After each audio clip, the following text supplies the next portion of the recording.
আজ বহু মাস পরে আবার শেয়ার করছি একটা নতুন ব্লগ। এতদিন ব্লগ দিইনি কেন, এই নিয়ে তোমাদের ছিল হাজারো প্রশ্ন। সেইগুলো শেয়ার করব একে একে।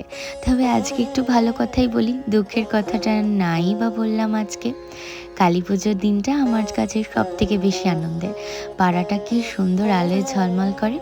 সত্যি কথা বলতে দুর্গাপুজোর থেকেও বেশি এক্সাইটেড লাগে আমার এই কালী পুজোর জন্য, কারণ আমাদের বাড়ির নিচেই হয় পুজো। তবে এই পুজোটা এবারে 15তম পুজো হয়ে গেল দেখতে দেখতে। জাস্ট মাঝে মাঝে মনে হয় এই তো কিছু বছর আগেই শুরু হয়েছিল, দেখতে দেখতে 15টা বছর কেটে গেল। যখনই পুজোটা শুরু হয়েছিল তখন আমরা কত ছোট ছিলাম, আর এখন আমরা কত বড় হয়ে গেছি। এখন মাথায় কত দায়িত্ব কর্তব্য চলে এসছে। সত্যি সময় কারোর জন্য থেমে থাকে না।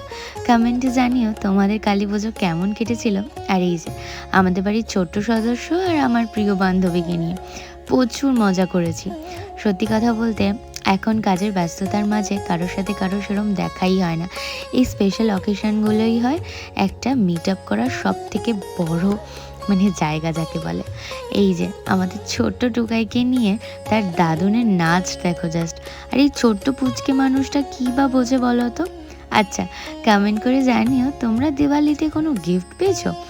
আমি কিন্তু একটা দারুণ গিফট পেয়েছি, দাঁড়াও শেয়ার করছি।